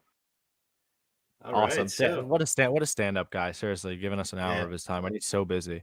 So, and please, you got to make sure you follow at Dan Tom MMA at the PYN podcast. I mean, if you guys aren't catching his analysis later in the week after the Chronic Combat Conversations, you're doing yourself a disservice, because that's what we're listening to before we're like quasi professionals. Like, we're getting our stripes there. We're like yellow belts out here. I mean, Dan's a legit professional at this Yeah. stuff, guys. Like, he's really good. and a black belt at being a great guy. So let's say let's get down to the where Jalen we Turner left fight. off here. We got the Jalen Turner versus Jamie Mullarkey. Man, you want to talk about bias? We cashed on both of these guys as underdogs in their last time out. We did. And We did. I have a wanted tough to tell time Dan here. that. Yeah, it's like now you see Jalen Turner minus 168 and Jamie Mullarkey at plus 136. I mean, Jalen Turner's got all the reach, the height, everything, but Mullarkey's going to make it dirty. He's not going down right away. That dude's got a chin on him. He's just got that come forward style. And he's picked up some feints and movement from working with the Volkanovski camp for some of Volkanovski's title fights. Right. Mullarkey has really come a long way. And you look at his takedown numbers. I mean, 3.5 takedowns at 32%. That's pretty high volume, and maybe he didn't do it so much on the regional scene, but he's shown it time and time again in these UFC matchups, and that if things get a little sketchy on the feet here, he's not afraid to start getting down and dirty and making this fight tough. So, I mean, I gotta lean the underdog in this fight, especially on a couple of guys I like. And I think that Mullarkey just has the better staying power. So, where do you sit on this one? Honestly, I was all over with this fight. I couldn't really decide. Again, cashed on both guys. Really, really tough. Like both guys, very likable, interesting. You kind of look back at Mullarkey's tape, and you kind of want to poo-poo him a little bit for the Riddell fight, which again was a 50K loss. But I mean, how can you poo-poo him? And then you try to hate him for the Faraz ZM loss, but again, did he really lose that fight, or was it shit judging? And then you look at somebody like Jalen Turner, super exciting so far. Has the tough loss. They give him the Vicente Luque in his fucking debut. Like, how mean is that? That's a setup right there. I mean, poor kid, they just crack his chin again. So yeah, the chin is possibly an issue. One of the things I found very interesting throughout the tape, but again, I wanted to bring up to our guy Dan, was I like Jalen Turner early, but because Jamie Mullarkey does have a propensity to be hit a little too much, and kind of the way he hunches his back and the way he strikes and stuff, it's a little odd. But we look at our lovely stats that I just love pulling up all the time, because if you're not watching this live, you don't get to see it. The takedowns per minute for 15 minutes, 3.5 for Jamie Mullarkey. That's a high level of takedowns. And you see somebody like Jalen Turner, right? Like, we haven't seen him do too much grappling. Okay, he stuffed some takedowns from Brock Weaver. Like, all right, dude, good job. But when somebody like Jamie Mullarkey, who's gonna push you, test at every angle, and as you've seen in the Brad Riddell fight, the Faraz ZM fight, he's got gas tank. So you're gonna wear on Jalen Turner, somebody that relies on their explosiveness, that in their last 3 fights has 3 finishes, in the first and second round there. Jamie Mullarkey's not just gonna fade away super quick, I don't think. So you start wearing on Jalen Turner with the grappling, and all of a sudden he gets tired. He might look like a completely different fighter without his power punches. So for that reason, I kind of lean towards the dog here in Jamie Mullarkey. At the end of the day, I feel like the fight maybe should be closer to pick him than it is, but I guess maybe the physical advantages of 3 inches of height and 3 inches of reach for Jalen Turner maybe drive it the other way. Definitely want to see the thickness and things like that at weigh-ins, but Jamie Mullarkey is one of those guys that like always looks like Skeletor at weigh-ins. He's he's got no eyebrows and kind of like a weird jawline and cheekbones to begin with. Like, not trying to make fun of the guy. Get whatever. Listen, he's a tough SOB. Would love to get a beer with him, but I think we'd both admit that he's not winning any beauty contest. So, I just it's an interesting fight, and I will probably put my money on his ugly dog ass. So he's not ugly. Listen, man, I just see the one thing that does give me a little concern as far as the takedown and all that. I mean, Mullarkey's only got like a minute of control per takedown, so he's not the best at controlling his opponent when he gets there. And I think Turner is going to be physically stronger, especially earlier in the fight. But I don't expect Turner to get an early finish. So that's where I really do like this one to play out, and Mullarkey to either get a late finish or win a clear 2-round decision, even if he gives up the first. So this might even be a live betting opportunity too, if you're sitting down, cracking a drink, getting your smoke on, and you're like, oh shit, Turner just won the first round, and now Malarkey's a plus 300 or some crazy shit because it got a little sketchy. Like that is like, all right, I'm gonna be looking for that opportunity too, if possible. So those live bets, keep your eyes open, guys. I mean, there's certainly opportunities to be had. Definitely. Yeah, I mean, do you like the fight to go the distance? Kind of. I mean, because I kind of like no, the I fight don't. not to go the distance. It could be one of those ones where it's like it seems like everyone's kind of heavy on the fight not to go the distance this week. So on this one, so it could be one of those fade the narrative type of ideas. But I'd rather just play the money line here because I think that there's plenty of value in that. So as well. is he our dog of the day? Shit, I mean, it certainly feels like it. Damn, is that? Is he? Oh my god, did he just sneak up on us? It's the dog of the day. But is he though? I know he probably is. I mean, he probably is. Right. We'll get back to it. We got a lot of fights because we get got back deep with Dan. We went deep with Dan, Tom. Yeah, so I really appreciate all Dan's time. Yeah, man, that incredible. But here we go. Next fight, we got Marino Rodriguez versus Yan Zhao Nan. This one, if we don't see a kickboxing fight, I'm gonna be shocked because even if Yan tries to make this not a kickboxing fight, I don't know how much success she's gonna have overall. She's got 7 minutes of control in her career, but that's all against Karolina Kowalkiewicz and a little bit against Angie Hill, and it's like that's not the same type of like size and defensive level as Marino Rodriguez. So not at all.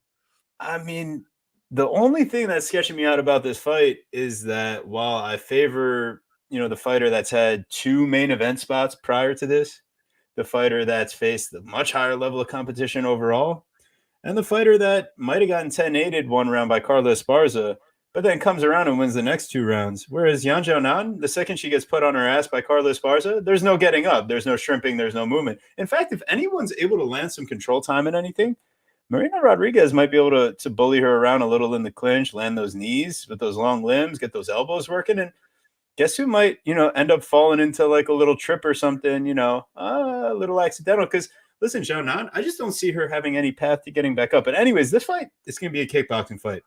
Why Rodriguez is at minus 280? I'm not sure, but I mean, she's definitely who my pick for this fight is. I'm sketched off of making her a parlay piece, just given, I did see her get, that leg was getting chewed up a little bit by Watterson, Mackenzie Dern, we knew she didn't have takedown offense. I was heavy on Rodriguez there. And just being able to control the distance. I just think that Zhao Nan, her striking. I was heavy on the heavies in that fight.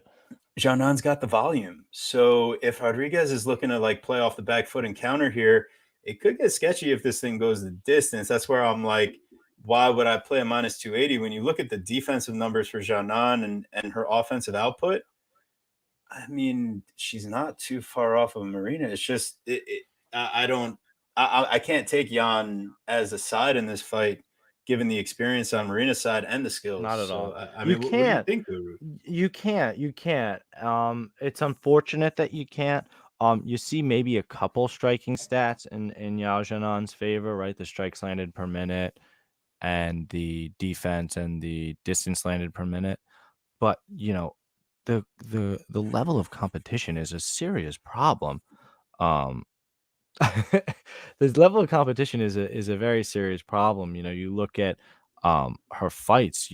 She hasn't fought the highest level of competition like Marino Rodriguez, I feel, has. I kind of just feel like she's a bit of a paper tiger, Yan Zhao Nan was, and that's why we were so happy to make. We bet like heavy, at least heavy for us at the time, on Carla Esparza, and we really should have bet so much heavier. That was the fucking easiest fight. Carla Esparza dog money on that fight. It was ridiculous. I wish we could relive that bet every single day of my life. It's just like we said, Yan Zhao Nan would be it would do wonders for her if she could use some wrestling and use some clinching and get this shit to the ground. But it is just not in the cards. That's just not what she does. She's a striker. You can see it at her 6 landed strikes per minute. So this is going to be a kickboxing fight. Marino Rodriguez is the better kickboxer. She's the bigger kickboxer. I'm going to take her here. You can get her. I don't think she's going to finish Yan Zhao Nan because Zhao Nan really hadn't been finished before, right? Until that last fight with Carla Esparza, and she only got finished because it was like, again, a domination on the ground where she had no idea what was happening. So you can get Marino Rodriguez at FanDuel right now by decision at plus 105. I do like that. You can also get Marino Rodriguez if you're feeling sketchy for some reason, round 3 or decision at minus 130. But I think it's a smoke break decision fight that Marino Rodriguez wins. And I don't mean to be disrespectful in smoke break decision fight, but because this is literally the number 3 and number 4 contender in the I hate that. Yeah, no, I see this being division. an exciting distance striking battle. I mean, not like Jędrzejczyk versus Wei Li level. I don't think that they're as high pace and high output as that, or have as good of chins as that. But technical strikers, you're right. I do think that we're going to see a fun fight from distance at least. And honestly, I'm excited to see Marina work her way back to a title. I don't think Yan is. Honestly, it was fucked up of me to say because I was honestly going to say more of how this fight it's disrespectful to this fight. This fight should absolutely be on the main card. So it's like so fucking gross of me at one tongue in cheek to make fun of it, and then the other thing to say, oh, it should be on the main card too. Like I'm like a hipster, but I'm also a hater. Like, the fuck, bro. So yeah, I mean, at least I can own that shit. You want to shit on a fight? Let's get to this next one. This is the smoke break fight, okay, Guru? Yes. It's the one that Dan Tom, because Nikolai Negumereanu, maybe going by Nick now, depending where you're looking, but Kennedy Nzechukwu, we're talking about a couple of guys it's just sloppy. And Nzechukwu is going to turtle up. Negumereanu, he's going to come forward. He's going to throw some dumb shit. He's going to hold on to the fence. He's going to hit you in the back of the head. He's going to cheat every way possible unless he cheat Mariano. Yeah, and listen, Nzechukwu, is he Nzechukwu? I think it's a silent N. It's all over the place based on the pronunciations I hear all over, but I'm pretty sure silent N, Nzechukwu. Oh wow. Fortis, he's got a huge height reach advantage. I mean, I don't want to play this fight, Guru. I'm sorry. I really don't have anything for you guys. All right. So maybe I have a little bit because I did want to respond to Dan Tom specifically. Okay. So one of the things that Nick Negumereanu does is he loves to walk forward, throw caution to the wind. And one of the things that I think understands about himself, you'd have to at least hope, is that he has shitty striking defense. Like he's very hittable. He throws kicks. He doesn't protect his head. It's a problem. The thing is that his aggression, though, opens up offensive opportunities, right? So if you're throwing all these strikes and people are defending, if you have your eyes open, you have now opened up opportunities to go hurt somebody. You look at the Alexa Kammer fight. That's a split decision, grimy ass fight. I think he won it, but it's just Alexis Kammer sucks. And then Ike Villanueva, you kind of expected Ike to test him a little bit more with Ike's power, but Ike didn't show up to that fight. Gets hurt bad early and goes down. It was all to the back of the head, including the initial clinch shot that dropped him to the back of the head. All of it? Oh. So for what I saw, I thought that the shot that dropped him was kind of like it's like above the ear, like definitely side back of the head, but like I consider that kind of temple, like this area. Yeah, I don't know. Like, it was just like, it was close. And then he keeps on ground and pounding like way past when the ground and pound ones were dirty. It was like the ground and pound ones. All of it. And it's like, dude, and then you see him in the fight with Kammer, legitimately. How many times did he get warned? Like 10 times about holding the fence by Beltran? Yeah, and like the last super stern warning came with like 20 seconds. It was like, what the fuck is going on here? So more to this fight though is that the way Kennedy and Nzechukwu fights is you mentioned the way he turtles up. He has a high guard, which could be positive, but it's not because he turtles up. So he fires, and then when he expects something back, I can't see the fucking computer. Like he doesn't see the fights that are coming. He doesn't see the strikes that are coming towards him, and that's a problem. And you see it in the Dong Jung fight, his last fight. He blocks the standing elbow that Dong Jung hits him with It doesn't matter because it's a fucking elbow. So if it hits partially or whatever, it hits on your, he goes down, and that's a big problem. So, the other thing with Nzechukwu is that he is he's a slow starter. And he also, while he has wonderful combinations when he lets his hands go, he doesn't let his hands go. One strike at a time, one strike at a time, one strike at a time. So Nick Negromariano is going to push and strike Kennedy a lot, right? Which is going to force Kennedy back, right? So he's either going to be turtling up and get knocked out because he's turtling and not striking, or Nikolai Negromariano is going to do so much aggression that he's going to over exert himself and put himself in a bad spot, and Nzechukwu is going to clobber him. So the bet is the fight doesn't go the distance. However, the fucking sloppy mofos, like, this could go the distance just because they could set a pace or whatever. So this is a like you said, it's a smoke break fight. It's probably a stay away. I would be surprised if Dan Tom comes away and wants to place a bet on this fight. It's probably a no touching fight. No touching. Maybe you want to. Maybe you have a violence parlay you like. This fight not to go the distance, parlayed with other fights. Well, you know what? This fight not to go. If you touch this fight, well, actually, interestingly enough, though, they have the fight under 1.5 at plus money. Fight doesn't under 1.5 though. Yeah. Nah, man, fuck that. I'm sorry. I'm not touching this one, bro. I know we're supposed to have plays and shit for. This is not one that I'm looking to do. Right? Kiss it. Apologize. Can we get onto a better one here? Oh wait, but all right, under 2.5 minus 150. Fuck that. Man, whatever. I'm not even touching Grandma's couch for that one. I'll be honest with you, Guru. Screw you guys. I'm going home. I mean, that's just one of those ones that that's like I'll live and learn fight. I'll just talk about the grudge matches of all grudge matches. Fuck the main event. This is it. The crackhead versus the OnlyFans. Marina Moroz versus Maria Agapova. Agapova. Yeah. This is I love both. I love both of these ladies. Let me tell you. Yeah, I mean, I must have a thing for Eastern European chicks or something, but like, oh my god. This is classic Guru, everybody. Anywho, I mean, listen, Marina Moroz. I mean, I would say she's definitely got the technical edge here. I think Marina Moroz definitely has the technical edge here, and she probably is slightly more well-rounded technically. I think Agapova's just got her outmatched in the physicality and the energy.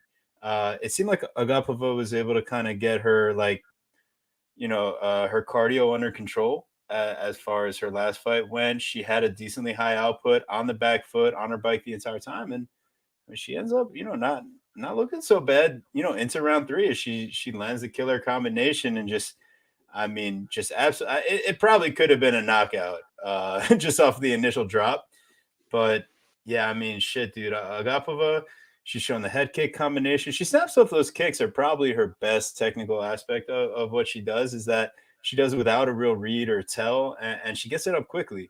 So Marina Moroz, she's gonna have to close the distance, clinch up, make this dirty, use her boxing, because staying at kickboxing range is not going to work out for her in this fight. As you saw in the Danielle Taylor fight, it's a long time ago, but she will have the tendency to, I mean, her overall accuracy is, 31%. You pull out that one, it's a little higher, maybe closer to 40, but that's still not ideal when your opponents are landing at a 53% rate.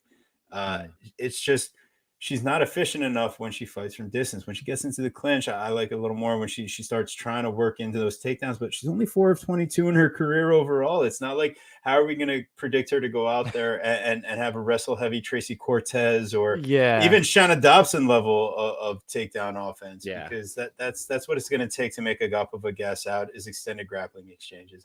Guru, what do you see in this fight? I'm a little blinded. No, listen, this is a really exciting fight. I'm super, super excited. It's one of those fights that, like, I'm very, very probably for now the third time. Excited for, but not one that I want a heavy amount of exposure on because the ladies, they're just not the highest level, don't fight the most often. Marina Moroz has, I think, more fights canceled than like on her UFC career, if not like just about even with that. She has literally 4 fights canceled in a row. We haven't seen her since March, literally last year. No, 2 years ago. It's been 2 years now. 2 full years since we've seen Marina Moroz. So that's a fucking problem in all senses of it. Ring rust, or maybe she's made insane, incredible improvements that we'd have no idea about, training in an American top team. She could look like a whole new fighter, which she won't. But it's very interesting. And then the personal stuff, you wonder if they're just going to smash each other. You wonder if the line is a little, because like I almost kind of think maybe the fight doesn't go the distance, but you look at the finishing percentage for Moroz, and it's really the finish isn't really going to come on that side, right? Be by submission, and she gets At least not at the UFC level, yeah. Right. So she had a couple of submissions in the UFC, no? Just the one over Calderwood. Just the one. Just the one in her debut over Calderwood. Exactly. So that's not, and Calderwood has shown a propensity to get subbed in the first round. Yeah. So realistically, if you're playing the fight, you probably should bet Maria Akapova with grandma's couch cushions just by finish at plus 190. It's interesting because Moroz has only ever lost by decision. And I do think she has the ability to kind of. You think she's tough? Yeah. Yeah, and I think she's got the persistence, and 2, she will at least go to spend. I mean, she's got over 16 minutes of control time, and plus 170. I think there's going to be some clinch exchanges, and I think Agapova, while she's going to land solidly, I don't think that Moroz just walks forward like Hannah Cyphers or Sabina Mazo. I think she does at least have some more defensive capabilities. I just think there's so much again, maybe it's just the narrative. I just wonder if there's too much physicality going to happen. There's going to be too much scrappiness, and somebody's just going to get caught in a quick submission or get clipped. And you're going to see the line run away like you see it right now on FanDuel. The fight to go will the fight go the distance? Minus 150, yes. Plus 116, no. But then on DraftKings, it's minus 135, yes, and plus 100, no. And if I was a gambling man, I would bet you that if you wanted to bet fight doesn't go the distance Friday, Saturday, it would be even money. I bet it will not be plus money. Would be my hunch. So again, could that just be narrative? Does that mean we wait for that and then jump the other way, or are they right? So that's what I'm leaning towards, is that I don't think that Agapova is the most technical. Like when she throws her hooks and stuff, it's a little looping. When she lands her straights, like it's solid, but I just don't. It's all accumulative normally for her. She is still young and relatively inexperienced and learning and getting into this game. And while she has a very similar record to Moroz has a crazy master of sports boxing, Ukrainian national boxing team, master of sports of kickboxing. She transitioned to MMA all the way back in 2013. Just as far as a combat sport experience and being in there and being a survivor too. I mean, so can I ask you that just in terms of a moneyland standpoint, is Marina Moroz possibly being overlooked with all that combat? I feel like that and a little bit of, I really don't want to play Agapova at minus 180.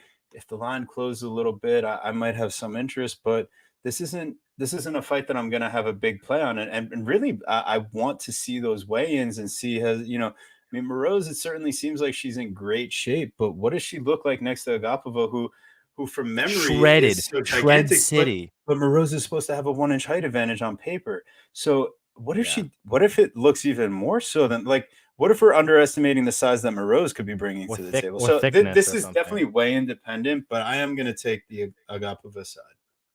Yeah, it's fair. Get low exposure by it.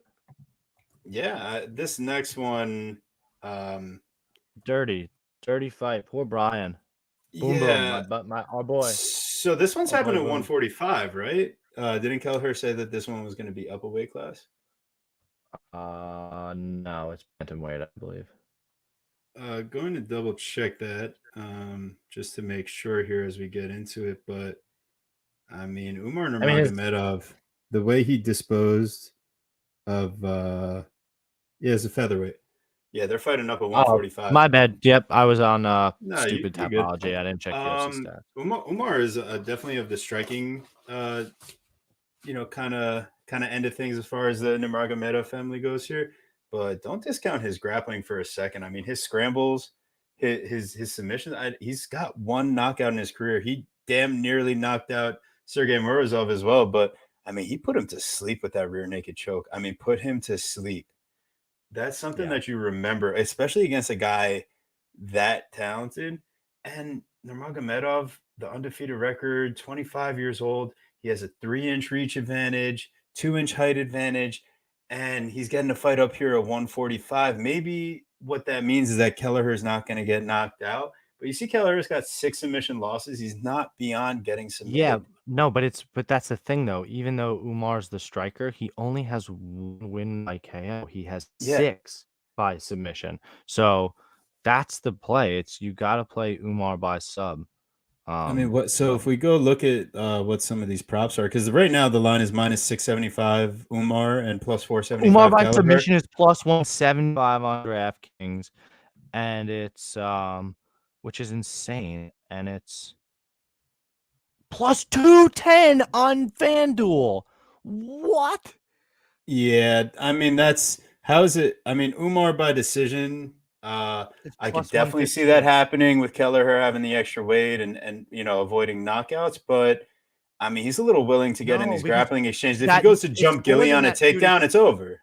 Dude, it's even more than that, I think, because if we're gonna say that Umar Nurmagomedov is the striking Nurmagomedov and he's a good striker, did we not just watch Brian? I know Kevin Kroom was a lot bigger than Brian and it was short notice, but like Brian gets hit all the time. He gets hit way too much.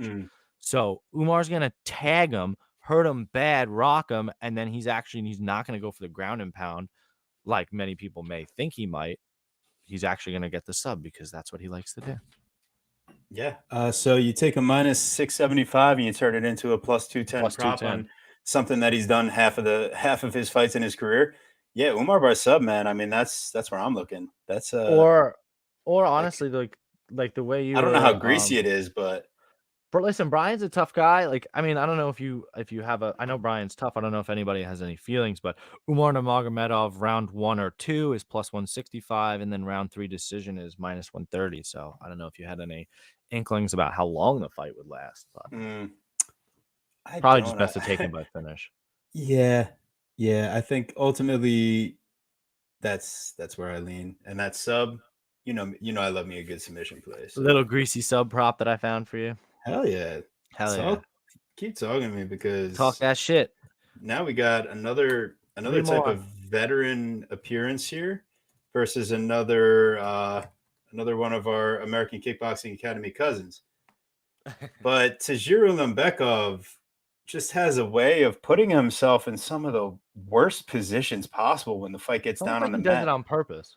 It's great. I mean, Bruno Silva puts him in multiple submission attempts. Tajiro Lembekov gets put in multiple submission attempts as he's fighting. What was it? Alan Nascimento? Yes. And he loses a majority decision on the regional scene to Zhalga Zhumagulov, which, on further review, you could probably give it to Tajiro, but it's just, I mean, that still sits on his record, and that just sits in your mind where, like, Tajiro, he has all the talent. He has all the size. He's got, he might be the same height as Tim Elliott in this fight, but he's got the 4-inch reach advantage. He's 5 years younger. You don't want to make those grappling mistakes against Tim Elliott. No, but you see him end up in so many damn submission attempts against almost every single opponent. And you look at Tim Elliott's stats, and I mean, that dude, ever since his move to glory in these last few years, you could really see the difference in body definition, strength, and overall confidence. I mean, it's just interesting to see a guy like Tim Elliott at +194 here. If you're looking for a value play, don't look at Brian Kelleher. Look at Tim Elliott. -245 Lembekov, +194 Elliott. But do you think Elliott wins? Yeah. So that's what I'm saying. The problem is that the further you dig into him, it's like, the dude has 1 finish win in the UFC, not counting the Ultimate Fighter, and that was against Mark De La Rosa, who we all know is not UFC material. Like, otherwise, he's got 2 decision wins against, Jordan Espinoza and Ryan Benoit recently, which he probably didn't necessarily. I mean, I wasn't sure if he won that fight versus Benoit. He's got a decision win versus Luis Smoka, which was, upon his return after getting unceremoniously losing after winning the tough title. He lost to Demetrius Johnson. It's been a long road for Tim Elliott. He looks like he's in great shape. He looks like he's happy with Gina Mazzani. He looks like he's happy at Glory MMA. I'm really happy for him. I really, really love Tim Elliott. Somebody I'd love, again, to grab a beer with or just get a picture with. He's a legend, man. He's an awesome, awesome guy. I'm not sure that he's gonna sub Tagir Ulanbekov, and like I kind of hinted at with Jorge Gained Masvidal earlier, it's like some of these guys, like they just are a little too prone to losing. They're a little too comfortable with losing, and Tim Elliott's one of those guys. And yes, could he pull off a decision win here after a great fight against Matthias Nicolau? He won that first round. Yeah, he definitely could. Tagir Ulanbekov is not worth the chalk. He's very sketchy. Like you said, he puts himself in way too many uncomfortable, unnecessary positions, and Tim Elliott's fucking scrappy. He hasn't fought somebody as unorthodox and scrappy as Tim Elliott. So at the end of the day, the fight is really more of a stay away from me. I probably end up circling Ulanbekov, but wait till weigh-ins, especially at this very light weight class. And if I end up playing on Tim Elliott, it's grandma's couch cushions on the money line, because I honestly think that the goes the distance is probably Nope. that. Well, yes, fight to be won by split or majority decision plus There it 450. is. Yeah. I was about to say the There fight's you go. definitely going the distance. Split or majority decision plus 450. Fight to go the distance minus 135. Those are my two looks. That's actually really good because it's minus 150 on FanDuel. So yeah, so I do think that this fight is just going to end up being one of those roll around, reversal, submission attempt city. But Ulanbekov, for all the bad positions he puts himself in, Elliott gets hit too much. He gasses. yeah. He like you saw it he had a fantastic first round versus Nicolau. He couldn't continue it, and then it's I forget who else is like that. It's escaping me at the moment, but it's like you're super confusing and difficult to figure out for that first round, and that's great. Then what happens? Then by the second round, they figured you out, so it's not as confusing anymore, and then you're just getting tagged, and yeah, that can very much happen to Tim Elliott. So it's makes it very difficult to make him dog of the day or anything like that. Yeah, I think ultimately another play that I might be interested coming up here on the next fight. We got Devonte Smith versus Ludovic Klein. In the busted prospects fight, for real. Yeah. Like both of these guys are coming off of fights where they were -2, -3, -400 favorites and didn't pan out, and then come back and then don't pan out again. Let alone Devonte Smith in the -1,000 favorite spot against Kama Worthy, one of the biggest upsets in UFC history. Right, and then beats Justin James, who's really congratulations. Yeah. Awesome guy, but whatever. Yeah. Really not UFC level. No, but with and then a tough fight versus Jamie Malarkey. I mean, listen, Devonte Smith, he's gonna come out. I mean, it's that Factory X shit, bro. Klein looked about as bad as you could look against Nate Landwehr. I thought Nate Landwehr, at his age and how he looked, I thought he was like done up, and he came out there and put the pressure on him and hurt him. And his chin held up. You got to give credit to Nate in that Klein fight. Just wilted. Klein wilted whatever it was, like with 2 minutes left in that first round, and then that was it. You want to talk about wilting, though? I mean, Devonte Smith, if he doesn't get a first round finish here, we've at least seen Klein go to decisions as both a win and a loss, and that loss coming in the UFC, which means, I mean, we saw him even get to the round 3 versus Landwehr, shooting for takedowns, however lazily and sloppily it may have been. Devonte Smith, we're probably not seeing a third round if that type of stuff is happening, regardless. I mean, Devonte Smith, 10 knockouts, 1 submission, 2 knockout losses in his career. He's never been to the scorecards, so I don't favor him if this fight gets out of the first round. Ludovic Klein, I've at least seen him show some defensive sensibilities. I know that the distance defense doesn't necessarily carry out statistically compared to Devonte Smith in that regard. But I mean, he is landing at the exact same clip his opponent is. Now, when you face guys like Mike Trezano and then you get Nate Landwehr getting all up in your grill and outlanding you, yeah, I mean that's gonna it's gonna shake your stats up a little bit. But I think Klein he's back training at Spartacus. He's not in Florida at Sanford this time, switching up his camp. I think he's back in like the home setting where he feels comfortable. Devonte Smith, I don't I don't see Klein getting knocked out early here. So I just see, and I have seen him use his offensive wrestling in the past to secure rounds. I could see him grinding this thing out as the fight goes, and if not landing, the knockout blow earlier on before it even gets there. I just think Klein. I just don't trust Smith. I guess is what it comes down to, and I I don't think trust. that I Klein, don't know how you can trust Klein. Like, you well, can't yeah, trust either well, of these guys. I don't. I'm not saying I'm throwing like a. That's why it's not like a bet of the day, but plus 140 on Klein, a guy that you could have gotten at minus 300 against Nate Landwehr, but it's against someone that you can't trust past the first round. Like, give me the plus 140 on that. Yeah, that's true, and you have to. That's wonder a small about play. You have to wonder about the gas tank as well.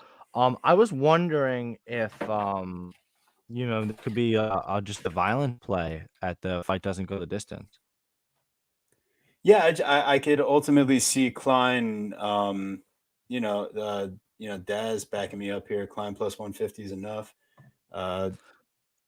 Wherever you're grabbing that line at for sure. Because my thought is and by the way, just as a thought, the fight doesn't go the distance on the Greg Hardy fight on FanDuel's minus 300, and on DraftKings it's minus 225. But that was my thought, is like maybe parlaying it to something like that. They're both minus 225. That fight not to go the distance and this fight not to go the distance, so you can get that at plus 108 if you parlay them together right now on DraftKings. So I mean, I don't know. I think both fights probably don't go the distance. Klein by sub is plus 1100 if you're trying to get freaky. That could be a greasy one. Whoa. He's got in his career, I mean, if you want to talk about why that might be interesting, he's got 8 knockouts and 8 submission wins. We've seen him use his wrestling. But Smith is only lost by KO. But I guess to your point, if you can hurt him, drop him, and then club, or if he's gassed out and exhausted and you're working from that takedown top control. I mean, he took down Trezano at the end of the first and second rounds. So you've seen Klein use his wrestling at different points in the fight. 2 takedowns per 15, 44%. Not the biggest sample size, given that he's only landed 4 out of 9, but that's enough to show me that he's attempting 3 takedowns per fight. There's a ton of bets on this fight, I think, to be had, and this is maybe one of those spots where we really want low exposure because these guys are, like I said, busted prospects fight, lower level MMA. Amen. So I'll definitely go with the dog there, but I'm not saying that's like a bet of the day type of deal by any stretch of the imagination. Yeah, because I still want to see face-offs and stuff. Because I mean, I think with the grappling exchanges, you can see Smith gas out and possibly get finished, or just generally lose the fight. But again, not something you could see Klein get hurt, get pressured, and give up, and get finished like he did in his last fight. So. Not a fight I want heavy exposure on. Last but not least, a fight that opened up at a line that I'm liked so much better. You could have gotten Dustin Jacoby at like minus 120, minus 130. He's now sitting at minus 200. Fuck. Because I mean, Michael Olajaychuk. There's a reason why the lines move like that. It's like similar to the Holland situation. It's like, one, stylistically it makes sense, and 2, just as far as like the size in general, like where their careers are going, one guy up, one guy down. It's like, and Dustin Jacoby's the kickboxer, whereas Olajaychuk is a blitzing boxer, and I trust the guy with a more varied game plan. Also, you go 100%. And look at the takedowns. That's not going to happen in this fight. Neither guy's going for takedowns. So what does that do? Jacoby, he has the bigger cage this time, and he's facing a guy that's going to blitz forward. He could go off the back foot. He could chop down the lead leg. He can do a lot of different things. And I just think Jacoby is going to win this fight. And even at the line where it is now, I mean, minus, what did we say? Minus 210. I mean, it's something that you love to, and it's something I love to see, right? There's a lot of red on the Dustin Jacoby striking side in our stat thing. Yeah. But look, strikes landed per minute. green for Jacoby. Strikes landed at distance per minute, green for Jacoby. Where is this going to take place? At a distance. It's not just going to like hang out in the clinch the whole time. Like Jacoby's strong. Like you're not just like ask Kudalaba how tough it was for him to just hold him there the whole time, bro. And let's be real. If Michael Jacek's got the power, he's got the knockout power, 5 knockdowns. Okay, again, go ask like Kudalaba how tough it was to knock out Dustin Jacoby. 4-ounce gloves. Can it happen? Can I be eating crow? For sure. Level MMA. But I really do like Dustin Jacoby. I like his kickboxing. I like his ability to use his size and keep the range. I think that Michael Jacek is somebody that blitzes forward and is just going to rely on one-shot power. I like what Daz says in terms of decision. I actually just like in general one of our favorite bets. We haven't really heard too much of it tonight. This is the one. This was the one. Dustin and Dan Tom was deciding whether he was going to be on this fight or not at all. Dustin Jacoby and over 1.5 plus 130. Chef's kiss. Love it. Give it to me. That's a play. Bet MMA. You can guarantee that one's going to be up there. Yeah. Plus 130. Let's go. For sure. I expect Jacoby to do well. Listen, again, could he get knocked out? Of course, it's MMA fight, but that's it. Like Olajaychuk is not outpacing him. I just don't see it that way. I really don't. This is one of those fights that's it's kind of, I think it was the one that I said it last week, right? I literally said it last week after, and again, I cashed right before it went live. I cashed minus 135 or minus 150 on that opening fight to go the distance, Victor Altamirano and Carlos Hernandez, and it did. This fight, opening fight, you know how I like to call it if they're trying to get some fireworks. This isn't the firework fight. I think it goes the distance. Yeah. So that brings us to the end of our card here. Really hope you guys were able to jump on in the early parts, catch Dan Tom and his amazing analysis. And incredible. That was just a great time. I mean, just to give you a quick rundown of what our favorite plays were, we haven't done this much on the live shows, but I figured why not? We got the Colby Covington and Jorge Masvidal to start round 4, and we got that parlayed with Kevin Holland before the line movement. So it might not be the best play now, but overall, if you were following our Bet MMA page, which is something you should go and do right now, you would have seen that dropped. What was that, Monday? We dropped that play. Yeah. So that's the benefit of following our Bet MMA, following the show. You can see all of our breakdowns. If you follow us on Twitter, Verdict, Tapology, Instagram, you're going to see all these posts everywhere about what we're going with. So, beyond that parlay, the fight starts round 4, Kevin Holland. We like Bryce Mitchell. We also had our dog of the day type of play, Jamie Malarkey. Ended up kind of feeling that Spivak inside the distance, but I definitely like that fight to just end inside the distance. And then finally, our last couple plays that we felt really good about, the Dustin Jacoby and over 1.5. And you might see Umar Nurmagomedov by sub. So yeah, you might see a little sprinkle on that. Grandma's couch cushions are looking a little light, but I'm gonna dig. But I'm gonna dig Guru, deep. Now that we gave everyone a little taste of our best plays here, Yeah. how about you take us away?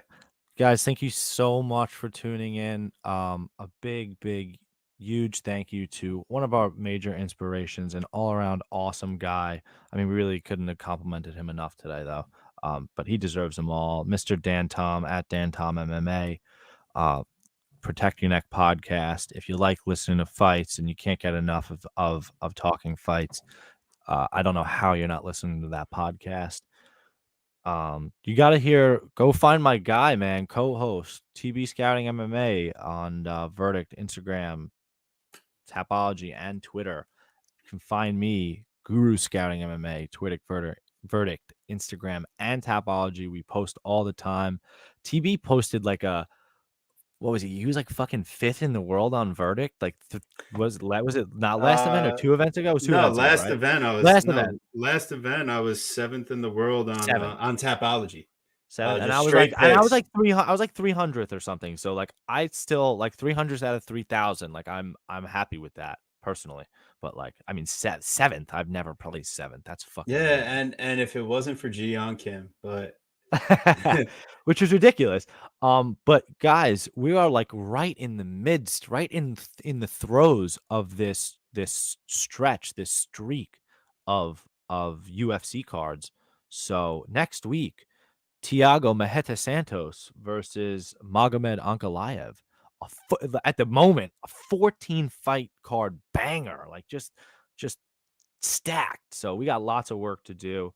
Can't wait for this pay-per-view. Oh my goodness. The first pay-per-view since Masvidal Diaz that will be again a pay-per-view with that's not a title fight.